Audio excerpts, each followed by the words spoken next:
رابعہ نے ایک گہری سانس لی اور پھر بیڈ پر گر گئی۔ کاش تم نے انتظار کرنا بھی سیکھا ہوتا سکندر، وہ بولی۔ تم کو بھی اندازہ ہوتا کہ اس میں کتنی اذیت جھیلنی پڑتی ہے۔ اس نے آنکھوں میں اتر آنے والی نمی کو ایک انگلی سے جھٹک دیا۔ میں اس کے ساتھ ہی بیٹھ گیا۔ خاموشی کا ایک مختصر وقفہ سب کی زبان بن گیا۔ مجھے ڈر تھا کہ کہیں شیخ اندر موجود نہ ہو۔ میں نے کہا، میں اسے فرض اور دوستی کی آزمائش میں مبتلا کرتے ہوئے ڈرتا تھا کیونکہ اس کے لیے فرض مقدم ہے۔ میں نے سوچا خاموشی سے تمہاری گاڑی میں بیٹھ جاؤں۔ حسب توقع نازو نے چونک کر رابعہ کی طرف دیکھا۔ رابعہ کا چہرہ روشن ہو گیا۔ صوفی سے جانبداری سے کام لیتے ہوئے میں نے اس کی محبت کو فاتحہ قرار دے دیا تھا۔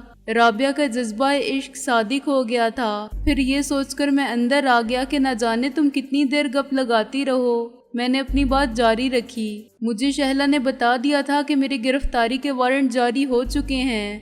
انکل رضوی کے ڈر سے میں گھر نہیں گیا۔ میں تم کو یہیں بلانا چاہتا تھا۔ میں بڑی مصیبت میں پھنس گیا تھا، لیکن یہ بات میں چائے پینے کے بعد سناؤں گا۔ صبح شہلا اس سے ملنے کے بعد میں نے بازار میں ناشتہ کیا تھا اور بس میں بیٹھ گیا تھا۔ اس کے بعد سے کچھ نہیں کھایا۔ چل نازو کی بچی، اٹھ میرے لیے کچھ کھانے کو لا، لیکن کسی کو یہاں میری موجودگی کی خبر نہیں ہونی چاہیے، تجھے میری قسم۔ نازو یوں اٹھی کہ مجھے اس پر ترس آیا۔ وہ اپنے ہسٹیریا پر قابو پانے کی سخت جدوجہد کر رہی تھی۔ میرے رویے نے اس کا دل توڑ دیا تھا اور وہ صرف ایک ایسی عورت رہ گئی تھی جس کو دوسری عورت کی موجودگی میں ٹھکرا دیا گیا ہو۔ اس کا بس چلتا تو وہ رابعہ کو اس ایک لمحے میں قتل کر دیتی جب میں نے اس سے پہلی بات کی تھی، اور اس نے فراق کی ساری کیفیت اپنے مختصر سے جواب میں کسی گلے شکوے کے بغیر بیان کر دی تھی۔ میں چند لمحوں میں رونما ہو جانے والے اس انقلاب پر دنگ تھا۔ کتنی اپنائیت کے ساتھ وہ رابعہ سے میری ہی باتیں کر رہی تھی، اور اب میں سامنے تھا تو شکست کے احساس نے اسے رابعہ سے کتنا دور کر دیا تھا۔ وہ سمجھ گئی تھی کہ چائے کے بہانے میں اسے رخصت کرنا چاہتا ہوں تاکہ رابعہ سے وہ سب کچھ کہہ سکوں جو میں اس کے سامنے نہیں کہہ سکتا تھا۔ میں نے اسے یوں نکال پھینکا تھا جیسے وہ کباب میں ہڈی ہے۔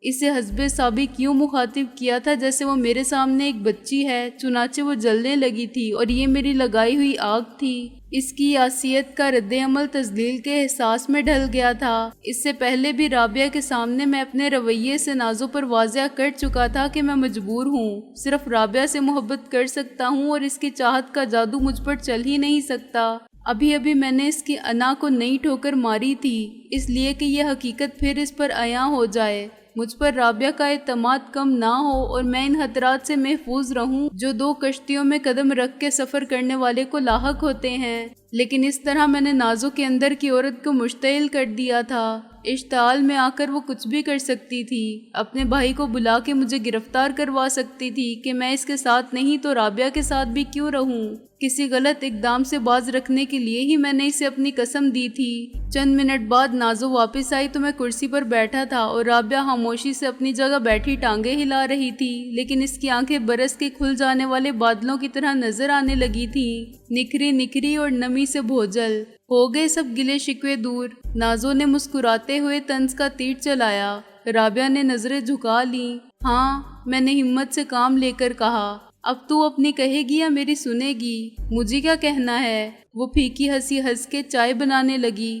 آپ دونوں کہیں، ہم نے تمہارے اغوا کی رپورٹ درج کروا دی تھی۔ رابعہ نے کشیدگی ختم کرنے کے لیے موضوع بدل دینا بہتر سمجھا، لیکن ہم نے دیکھا کسی کو نہیں تھا، چنانچہ رپورٹ نامعلوم حملہ آوروں کے خلاف درج کی گئی۔ وہ کار جس نے ہمارا راستہ روکا تھا ڈی سلوا کے نام پر رجسٹرڈ تھی۔ پولیس کیا کرتی؟ ڈی سلوا زندہ ہوتا تو شاید اس سے پوچھ گچھ کی جاتی۔ چودھری دلاور حسب توقع معصوم بن گیا اور اس نے بے حد افسوس اور حیرانی کا اظہار کیا۔ بتایا کچھ نہیں۔ میں نے تو کوشش کی تھی کہ کم سے کم ایک کو تو لپیٹ میں لے لوں، لیکن وہ بچ گئے۔ ان کی گاڑی بھی تباہ ہوئی۔ اور انکل کی گاڑی؟ میں نے کہا، اس وقت تم نے عقل مندی کا ثبوت نہیں دیا تھا۔ ایک بار تم کو موقع ملا تھا ریورس میں جانے کا تو پھر آگے آنے کی کیا ضرورت تھی؟ میں نے تم سے کہا تھا کہ نکل جاؤ۔ میں نے سنا نہیں تھا، اور سن لیتی تب بھی تمہیں اور محسن کو دشمن کے نرگے میں چھوڑ کر میں کہاں جاتی؟ وہ بولی۔ بس مجھے اس کے سوا کچھ نہ سوجا کہ اسی گاڑی سے ان سب کو کچل دوں، زخمی کر دوں یا مار ڈالوں، ان کے لیے فرار کے راستے بند کر دوں۔ تم خود بھی ٹکر سے زخمی ہو سکتی تھی۔ میں نے کہا، فائدہ کیا ہوا؟ نفع نقصان کا خیال مجھے آیا ہی نہیں۔ عقل ایسے وقت میں کہاں ساتھ دیتی ہے؟ رابعہ نے کہا، تصادم کے بعد میرا سر سٹیئرنگ وہیل پر بڑے زور سے لگا تھا۔ ادھر ادھر سے اور بھی لوگ آ گئے تھے، چنانچہ 2 تو بھاگ گئے، باقی 2 مجھے اٹھا کے لے گئے۔ میں نے کہا وہاں سے تو کندھے پر ڈال کے بھاگے ہوں گے، آگے ٹیکسی لے لی ہوگی یا کوئی دوسری گاڑی، مجھے معلوم نہیں۔ میں جھاڑیوں میں جا گرا تھا اور بے ہوش ہو گیا تھا۔ انہوں نے رات کی تاریکی سے فائدہ اٹھایا، رابعہ بولی۔ بعد میں سب نے ادھر ادھر دیکھ لیا تھا لیکن تم نہیں ملے تھے۔ انکل رضوی وہیں آ گئے تھے، محسن نے کسی کو نمبر دے دیا تھا کہ فون کر دے۔ ان کی گاڑی ابھی تک گیراج میں ہے اور مہینہ بھر رہے گی، 11,000 کے قریب خرچ آئے گا اسے اصل حالت پر لانے کے لیے۔ میں نے ایک بار انکل سے کہا تھا کہ غلطی میری تھی تو وہ برہم ہو گئے کہ غلطی کسی کی نہیں تھی۔ ایک رستم خان ہے تو دوسرا ترم خان ہے، اور تم حق وکیل ہو، عقل نام کو نہیں۔ میں 11,000 کا نقصان برداشت کر سکتا ہوں لیکن یہ حماقت برداشت نہیں کر سکتا جس میں تم مبتلا ہو۔ وہ خاصے پریشان رہے، ایک طرف تمہارا کچھ پتہ نہیں چل رہا تھا، دوسری طرف تمہاری ضمانت منسوخ ہو چکی تھی۔ کہہ رہے تھے استعفیٰ دے دوں گا یا تبادلہ کروا لوں گا ورنہ میرا نروس بریک ڈاؤن ہو جائے گا۔ بیچارے انکل رضوی نہ ہمیں چھوڑ سکتے ہیں نہ ادائے فرض سے کنارہ کشی اختیار کر سکتے ہیں۔ میں نے کہا پھر میں نے اپنے اغوا، حبس سے بھیجا اور قید سے فرار کی کہانی یوں سنائی کہ اس میں سیمسن، روبی یا پیٹر کا ذکر بالکل نہیں آیا۔ میں یہ باتیں رابعہ کو بتا سکتا تھا لیکن نازو کے سامنے نہیں۔ نہ جانے کیوں مجھے یہ احساس تھا کہ اسی جذباتی کیفیت میں وہ کسی دن کوئی ایسی حرکت کر بیٹھے گی جس سے رابعہ کو یا مجھے نقصان ہوگا۔ وہ کم عمری کے باعث ناپختہ شعور کی مالک تھی اور انتہا پسندی اس کی فطرت میں شامل تھی۔ وہ جتنی دیوانگی سے محبت کرنے کی اہل تھی اتنی ہی شدت کے ساتھ نفرت کر سکتی تھی۔ اس کا وجود ایک لمحے کے لیے گلیشیئر تھا تو دوسرے لمحے آتش فشاں۔ کسی بھی کمزور لمحے کی یلغار سے مغلوب ہو کر وہ جان بھی دے سکتی تھی اور لے بھی سکتی تھی، خواہ اس سے اگلے لمحے کا حاصل صرف پچھتاوا ہی کیوں نہ ہو۔ اس کا ثبوت مجھے فوراً مل گیا۔ میں نے محسوس کیا کہ وہ اچانک کچھ خاموش اور نروس ہو گئی ہے اور منفعل نظر آنے لگی ہے، اس بچے کی طرح جو ایک غلطی کر چکا ہو اور اسے چھپانے کی فکر میں ہو، یہ جانتے ہوئے بھی کہ اس غلطی کے نتائج سامنے آئیں گے تو اس کے لیے کوئی جواز پیش کرنا مشکل ہو جائے گا۔ ابھی میری بات ختم بھی نہیں ہوئی تھی کہ دروازے پر اکرام شیخ نمودار ہوا۔ اگر وہ دوست بن کے آتا تو میں اور وہ بڑے جوش و خروش سے گلے ملتے، لیکن وہ پولیس افسر بن کے آیا تھا۔ میں اٹھا ہی تھا کہ اس کے ہاتھ میں ریوالور دیکھ کے رک گیا۔ پھر میں نے اپنی کلائی کی گھڑی دیکھی، اس میں ابھی 7:30 بجے تھے اور نازو نے مجھے فون پر بتایا تھا کہ 8 بجنے سے پہلے اس کے آنے کا کوئی امکان نہیں۔ میری نظر نازو کی طرف گئی، اس کا مجرم چہرہ خفت سے زرد ہو گیا تھا اور اس میں اتنی ہمت بھی نہ تھی کہ کسی سے نظر ملا سکے، اپنے بھائی سے بھی نہیں جسے اس نے فرش شناسی کے ایک مظاہرے کا موقع فراہم کیا تھا اور خود اپنے قانون پسند ہونے کا ثبوت دے کر ثابت کر دیا تھا کہ وہ کس کی بہن ہے۔ آؤ شیخ جی، میں نے ہاتھ اٹھا کے بے تکلفی سے کہا جس میں طنز تلخی نمایاں تھی۔ بڑے وقت پر پہنچے، ایک مفرور قاتل اور مجرم دیدہ دلیری کا مظاہرہ کرتے ہوئے تمہارے ہی گھر میں بیٹھا چائے پی رہا ہے۔ تم میرے مہمان ہو، پرانے دوست ہو۔ شیخ آہستہ آہستہ آگے آیا۔ میں تمہاری عزت کرتا ہوں سکندر، اور تمہارا احسان مند بھی ہوں کہ تم نے میری کئی بار مدد کی، لیکن اپنی صفائی مت پیش کرو۔ میں نے اس کی بات کاٹ دی۔ میں جانتا ہوں تم اور انکل رضوی ایک ہی مٹی کے بنے ہوئے ہو، قانون کے معاملے میں تم کسی کو رعایت نہیں دے سکتے۔ میری جگہ تمہارا سگا بھائی ہوتا تب بھی تم اپنا فرض ادا کرتے۔ افسوس مجھے نازو پر ہے، کاش وہ بھی تم جیسی ہی ہوتی۔ میں نے نازو کی طرف دیکھا جس کا رنگ زرد پڑ گیا تھا، اسی نے مجھے مطلع کیا تھا کہ تم یہاں موجود ہو۔ شیخ نے متانت سے کہا، مجھے معلوم ہے، لیکن فرق اس جذبے کا ہے جس کے تحت تم ایک مجرم کو گرفتار کرتے ہو۔ تمہیں کوئی ندامت تو نہیں ہوتی نا، خواہ اسے تم اپنے گھر سے گرفتار کرو اور وہ تمہارا دوست ہی کیوں نہ ہو۔ میں نے کہا، نازو کی صورت دیکھو، اس کو شرمندگی کیوں ہے؟ اس نے کوئی غلط کام تو نہیں کیا، پھر یہ پشیمانی کیوں ہے اسے، جیسے مجرم یہ خود ہو؟ میں جانتا ہوں کہ تمہیں تمہاری مرضی کے خلاف لے جایا گیا تھا۔ شیخ نے ریوالور کا رخ میری طرف رکھتے ہوئے ایک خالی کرسی پر بیٹھ کر کہا، لیکن مجھے عدالت سے تمہاری ضمانت کے منسوخی کے احکامات موصول ہو چکے ہیں۔ تمہارے اغوا کی رپورٹ بھی تو میں نے ہی لکھی تھی۔ اب اگر میں عدالتی حکم کی تعمیل کروں تو یہ میری مجبوری ہے اور تمہیں میری مجبوری کو سمجھنا چاہیے۔ میں صرف اپنی مجبوری کو سمجھتا ہوں، یہ خود غرضی نہیں، میرے حالات کا تقاضا ہے۔ میں نے فیصلہ کن لہجے میں کہا، میں کسی قیمت پر گرفتار ہونا نہیں چاہتا، اس لیے کہ میں جانتا ہوں بعد میں تمہارا قانون میری کوئی مدد نہیں کر سکے گا۔ تم اس مشینری کے بہت چھوٹے سے پرزے ہو جسے میرے دشمنوں کی بہت طاقتور ہاتھ چلا رہے ہیں۔ کیا تم ضمانت دے سکتے ہو کہ میرے ساتھ انصاف ہوگا اور ایک بار جیل جانے کے بعد میں زندہ سلامت اور باعزت طور پر باہر بھی آ سکوں گا؟ تم کیا کر سکو گے میرے لیے؟ میں جانتا ہوں یا نہیں جانتا، شیخ نے آہستہ سے کہا، کہ کل کیا ہوگا۔ مجھے تو اس وقت تم کو ہر حال میں گرفتار کرنا ہے، زندہ یا مردہ، میں نے بیٹھتے ہوئے کہا۔ ہے نا یہی بات؟ فرض اور دوستی کا کیا زبردست فلمی مرحلہ ہے، لیکن میں تم کو کسی غلط فہمی میں مبتلا نہیں رکھنا چاہتا۔ میں نے بارہا جان کی بازی لگا کے دشمنوں کی قید سے رہائی حاصل کی ہے۔ اس وقت بھی میں ہفتہ بھر ایک ایسے قیدخانے میں رہ کے آیا ہوں جہاں سے رہائی کی بظاہر کوئی امید نہیں تھی، لیکن میں نے ہمت کبھی نہیں ہاری اور امید کا دامن کبھی ہاتھ سے نہیں چھوڑا۔ میں آخری سانس تک جدوجہد کیے بغیر شکست قبول نہیں کر سکتا اور اس وقت بھی نہیں کروں گا۔ مجھے اپنی آزادی کا تحفظ کرنا ہے، اس وقت تک جب تک میرا کام ختم نہیں ہوتا۔ اس کے بعد میں خود کو تمہارے حوالے کر سکتا ہوں، لیکن میں اس وقت کا انتظار نہیں کروں گا۔ مجھے جو بھی کرنا ہے وہ ابھی کرنا ہے، شیخ نے ریوالور اٹھا کے کہا۔ بھیا، نازو نے ایک ہسٹیریائی چیخ ماری اور اچانک میرے سامنے آ گئی۔ تم گولی چلاؤ گے سکندر پر؟ میں نے اسے ایک طرف دھکیل دیا، وہ بیڈ پر جا گری۔ میں اس چیلنج کو قبول کرتا ہوں، میں نے کہا۔ میں اپنی مرضی سے یہاں آیا تھا اور اپنی مرضی سے ہی جاؤں گا۔ تم وہی کر رہے ہو جو تمہیں کرنا چاہیے، تو میں بھی وہی کروں گا جو مجھے کرنا چاہیے۔ تم دونوں پاگل ہو گئے ہو، رابعہ نے خوفزدہ لہجے میں کہا۔ تم جانتے ہو شیخ کہ نہ میں قاتل ہوں نہ مفرور، میں نے کہا۔ میں وہ نہیں ہوں جو مجھے بنا دیا گیا ہے۔ میرے قائل ہونے یا نہ ہونے سے فرق نہیں پڑتا سکندر، شیخ نے بے بسی سے کہا۔ تمہیں عدالت کو قائل کرنا ہے، میں تو استعفیٰ دے چکا تھا، اسی لیے تم نے مجھے مجبور کیا تھا کہ میں آزمائش سے نہ گھبراؤں۔ اب تم ہی میری راہ میں حائل ہو رہے ہو۔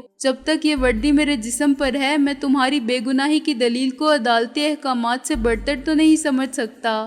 رابعہ، میں نے کہا، یہ بریف کیس لو اور چلو، اٹھاؤ اسے، میں نے سخت لہجے میں کہا اور کھڑا ہو گیا۔ رابعہ نے بریف کیس اٹھا لیا۔ یہ کیا ہونے والا ہے یہاں؟ وہ چلائی۔ نازو، یہ کیا ظلم کیا تو نے؟ تم باہر جاؤ، میں نے برہمی سے کہا۔ میں آ جاؤں گا، دیکھنا ہے زور کتنا بازوئے قاتل میں ہے۔ نازو دروازے کی طرف بھاگی۔ امی، ابو، اس نے دیوانہ وار چیخنا شروع کیا۔ میں نے دروازے کی طرف ایک قدم بڑھایا۔ رابعہ وہی بت بنی کھڑی رہی۔ پھر شیخ کے والد اور اس کی ماں بدحواسی میں ہامتے کامتے اندر آئے اور اس منظر کو دیکھتے ہی ٹھٹک کر رہ گئے جو ان کے لیے انتہائی غیر متوقع تھا۔ بھیا کو سمجھائیں ابو، نازو نے دھاڑے مار مار کے رونا شروع کیا۔ یہ سکندر کو گرفتار کرنا چاہتے ہیں، سکندر جانا چاہتا ہے، کوئی ایسی ویسی بات نہ ہو جائے۔ یہ ٹیلی فون کر کے مجھے بلانے سے پہلے سوچنا تھا، شیخ نے سپاٹ لہجے میں کہا۔ میں اس وقت ڈیوٹی پر ہوں اور مجھے ایک مفرور مجرم کو گرفتار کرنا ہے جس کے لیے وارنٹ میری جیب میں ہے۔ آپ لوگ جائیں پلیز، میں نے کہا۔ بات صرف میرے اور شیخ کے درمیان ہے، اسے مزید مشکل میں نہ ڈالیں۔ میں نے رابعہ کو ہاتھ پکڑ کے کھینچا۔ چلو رابعہ، میں آخری بار وارننگ دے رہا ہوں سکندر، میں گولی مار دوں گا، شیخ نے چلا کر کہا۔ تو پاگل ہو گیا ہے کیا؟ شیخ کی ماں نے چلاتے ہوئے کہا۔ خون کرے گا دوست کا اپنے ہی گھر میں؟ نہیں امی، غلطی میری تھی تو سزا بھی میں ہی بھگتوں گی، نازو نے پھر درمیان میں آ کر کہا۔ پھر اس سے پہلے کہ میں قدم آگے بڑھاتا یا نازو کو اپنے راستے سے ہٹاتا، وہ تیزی سے ایک پنجے پر گھومی۔ اس کی دوسری ٹانگ سیدھی اوپر اٹھی اور شیخ کے ہاتھ پر لگی۔ ریوالور اس کی گرفت سے نکل گیا۔ جوڈو جاننے والی وہ لڑکی جسے میں نے ہمیشہ اسکول گرل، طفل مکتب اور مبتدی سمجھا تھا، بجلی کی طرح لہرائی اور میری حفاظت پر کمر بستہ ہو گئی۔ شیخ سنبھل بھی نہ سکا کہ اس نے غوطہ مارا۔ دوسرے ہی لمحے اس نے بڑے بھائی کو اٹھا کے دور پھینک دیا۔ جاؤ، وہ چیخ کر بولی، بھاگ جاؤ۔ میں رابعہ کا ہاتھ تھام کے بھاگا۔ مجھے یقین تھا کہ شیخ مجھ پر گولی نہیں چلا سکے گا، لیکن میرا یقین غلط بھی ثابت ہو سکتا تھا۔ چند منٹ میں راہداری عبور کر کے ہم کار میں بیٹھ چکے تھے۔ رابعہ بہت زیادہ نروس تھی، چنانچہ اسٹیئرنگ میں نے سنبھال لیا۔ چابی لگاتے ہی انجن گرجا اور گاڑی تیزی سے آگے بڑھی۔ شاید اتنی دیر میں اندر شیخ نے ادائے فرض سے روکنے والی بہن کو قابو کر لیا تھا۔ فائر کی آواز اس وقت آئی جب گاڑی گیٹ سے نکل چکی تھی۔ شیخ نے اپنا ریوالور پھر حاصل کر لیا تھا، لیکن وہ وقت گزر چکا تھا جب دوست کے ہاتھوں دوست کا خون ہو جاتا۔ اب مجرم نازو ہو گئی تھی جس نے ایک پولیس افسر پر حملہ کیا تھا، رابعہ ہو گئی تھی جو ایک مجرم کو بھگا کر لے گئی۔ وہ ہمارے پیچھے آئے گا، میں نے کہا، اپنا اسکوٹر لے کر۔ میری سمجھ میں تو کچھ نہیں آ رہا ہے، رابعہ نے کہا۔ اب تم کیا کرو گے سکندر؟ ابھی میں کچھ نہیں بتا سکتا، میں نے کہا، لیکن حالات پہلے سے زیادہ سخت ہو گئے ہیں۔ میں اکیلا رہ گیا ہوں اور سارے سہاروں سے محروم ہو گیا ہوں۔ میں نے اس کی طرف دیکھا تو وہ رو رہی تھی۔ ایسا مت کہو سکندر، مجھے تو اپنے ساتھ رکھو، وہ گلوگیر لہجے میں بولی۔ یہ سوچو کہ میں کہاں جاؤں گی؟ تم ابھی تو گھر جاؤ، میں نے اس کے ہاتھ پر تھپکی دی۔ تم تو ہر وقت ہر جگہ میرے ساتھ ہو، دل و جان سے بھی قریب تر۔ تمہارا تصور اس وقت بھی میرا سب سے بڑا سہارا تھا جب خدا کے سوا کسی کی مدد میرے کام نہیں آ سکتی تھی۔ آج اگر مجھے اعتماد ہے تو صرف تم پر اور محسن پر۔ انکل رضوی، شیخ، انکل شیروانی میرے لیے کچھ نہیں کر سکتے۔ میں ان کے گھر میں قدم نہیں رکھ سکتا۔ پھر اس وقت تم کہاں جاؤ گے؟ رابعہ نے کہا۔ کسی ہوٹل میں؟ ہوٹل میں نہیں، کم سے کم ابھی 2-4 دن نہیں، میں نے کہا۔ یہ دونوں فرسٹ شناس پولیس مین بہت ذہین بھی ہیں، شیخ اور انکل رضوی۔ یہ سب سے پہلے ہوٹل ہی دیکھیں گے۔ میرا خیال ہے اب تک اکرام شیخ نے فون کر کے SSP صاحب کو سب بتا دیا ہوگا۔ اس نے تو اگر نازو کو بھی گرفتار کر لیا ہو تو مجھے تعجب نہیں ہوگا۔ اس نے مجرم کو فرار ہونے میں مدد دی۔ اس کے والدین بھی تو ہیں، وہ اس کی اجازت نہیں دیں گے، رابعہ نے کہا۔ تم بڑے شیخ صاحب کو نہیں جانتی، میں نے کہا۔ میں ان سے مل چکا ہوں، یہ انہی کی تربیت تھی جس نے اکرام شیخ کو اتنا کڑا اصول پرست بنا دیا۔ انہوں نے ہی شیخ کو سکھایا ہے کہ فرض کی ادائیگی اور راہ حق میں جان چلی جائے تو یہ گھاٹے کا سودا نہیں۔ گیٹ سے کچھ فاصلے پر میں نے گاڑی کو اچانک روک لیا اور نیچے اتر گیا۔ ہم اس وقت تک تقریباً 7 میل کا فاصلہ طے کر چکے تھے۔ جانتے بوجھتے میں نے گاڑی کا رخ رضوی صاحب کے گھر کی طرف رکھا تھا کیونکہ ادھر اکرام شیخ کے آنے کا امکان کم تھا۔ وہ یہی سمجھے گا کہ اب میں گھر کیسے جا سکتا ہوں۔ اگر وہ تعاقب میں روانہ ہوا ہوگا تو مخالف سمت میں۔ اس کا اسکوٹر کسی بھی طرح فاکس ویگن سے تیز نہیں بھاگ سکتا تھا، چنانچہ یہ بھی ہو سکتا تھا کہ اس نے تعاقب کیا ہی نہ ہو۔ تم اب جاؤ، میں تم سے صبح رابطہ قائم کروں گا، میں نے کہا۔ صبح 7 بجے، شب بخیر، اور اسے جواب کا موقع دیے بغیر چل پڑا۔ 1 منٹ بعد رابعہ گاڑی لے کر آگے بڑھ گئی۔ میں رک گیا اور اس وقت تک دیکھتا رہا جب تک اس کی ٹیل لائٹ نظر آتی رہی۔ یہ تقریباً وہی جگہ تھی جہاں سے مجھے اغوا کیا گیا تھا۔ وہ دیوار اب بھی ٹوٹی پڑی تھی جس سے ہمارا راستہ روکنے والی کار ٹکرائی تھی۔ میں نے اس شگاف سے تاریکی دیکھی اور آگے جا کے اندر جھانکا۔ اندر کسی کوٹھی کا باغ تھا اور تقریباً 100 گز دور کوٹھی کی بند کھڑکیاں روشن تھیں۔ اس گھر میں رہنے والوں کو یقیناً اس رات کا حادثہ یاد ہوگا۔ شاید انہوں نے رابعہ، محسن اور انکل رضوی کے ساتھ مجھے تلاش بھی کیا ہوگا۔ میں نے پلٹ کے سوچا۔ اسی وقت اکرام شیخ اپنے اسکوٹر پر میرے سامنے سے گزر گیا۔ ایک بے مقصد حرکت کے باعث میں اس کے سامنے آنے سے بچ گیا تھا۔ فون کرنے کی بجائے وہ خود رضوی صاحب کو بتانے جا رہا تھا کہ ملزم سکندر بخت کس طرح فرار ہونے میں کامیاب ہو گیا۔ وہ رابعہ کو بھی مورد الزام ٹھہرائے گا کہ وکیل صاحبہ، آپ کو تو قانون کا ساتھ دینا چاہیے تھا۔ وہ کیا کہے گی؟ یہ کہ میں بے بس تھی، سکندر زبردستی مجھے اپنے ساتھ لے گیا تھا، یا صاف مکر جائے گی کہ میں نے تو سکندر کو دیکھا تک نہیں، میں تو اسی کے کیس میں عبدالودود منظر سے بات کرنے گئی تھی۔ یقین نہیں تو فون کر کے پوچھ لو۔ منظر یاروں کا یار، بے فکر اور بے جھجک جھوٹ بولنے والا، بالکل وہی کہے گا جو رابعہ چاہے گی۔ بیچارہ اکرام شیخ کس مشکل میں پڑ گیا۔ ابھی رات کے 8:30 بجے تھے۔ آئندہ کا لائحہ عمل طے کرنے کے لیے پوری رات پڑی تھی۔ پہلا مسئلہ پیٹ کی آگ بجھانے کا تھا۔ اچانک مجھے بریف کیس کا خیال آیا جو رابعہ کی گاڑی میں ہی رہ گیا تھا۔ اس میں پولیس انسپکٹر کی وردی تھی، اس کا ریوالور تھا اور پورے 3000 روپے تھے۔ اپنی جیب میں نے صرف 440 روپے رکھے تھے اور اس میں سے بھی 200 کم ہو چکے تھے، لیکن باقی رقم ایک رات گزارنے کے لیے کافی تھی۔ کیا یہ ممکن ہے کہ پولیس ایک رات میں سارے ہوٹل چیک کر لے؟ میں نے سوچا۔ جواب نفی میں آیا۔ شہر میں سینکڑوں ہوٹل تھے، فلیٹ سے لے کر غریب نواز سرائے تک۔ یہ ہو سکتا تھا کہ وہ اسٹیشن سے میکلوڈ روڈ تک پھیلے ہوئے ہوٹلوں کے رجسٹر دیکھ لیں، مگر ہوٹل تو اور بھی ہیں، انارکلی میں اور شاہ عالمی میں، اور رجسٹر دیکھنے سے کیا معلوم ہوتا ہے؟ میں اپنا نام کچھ بھی لکھوا سکتا ہوں۔ مسئلہ میرے حالی ہاتھ پہنچنے سے پیدا ہو سکتا ہے۔ اسباب ساتھ ہو تو کسی کو قیام کے لیے آنے والے پر شک نہیں ہوتا کہ وہ مسافر نہیں ہے، لیکن جس کے ہاتھ میں بریف کیس تک نہ ہو اس سے شناخت کا ثبوت مانگا جا سکتا ہے۔ بے شک میں نے سوٹ پہن رکھا تھا، میں صورت سے شریف آدمی لگتا تھا اور گفتگو سے بھی، اور اسباب نہ ہونے کی معقول وجہ بھی بتا سکتا تھا۔ ہوٹل والے آدمی کو صورت سے پہچان لیتے ہیں اور انہیں ایڈوانس مل جائے تو ان کے لیے عدم اطمینان کی کوئی وجہ نہیں رہتی۔ رہنے کو منظر کا گھر بھی تھا، مگر میں نئے سرے سے اس کو ساری آپ بیتی سنانے کے موڈ میں نہیں تھا۔ استاد ٹیڈی کا پتہ اگر مجھے معلوم ہوتا تو میں بلا تکلف اور بے خوف و خطر اس کے گھر جا کے سو جاتا۔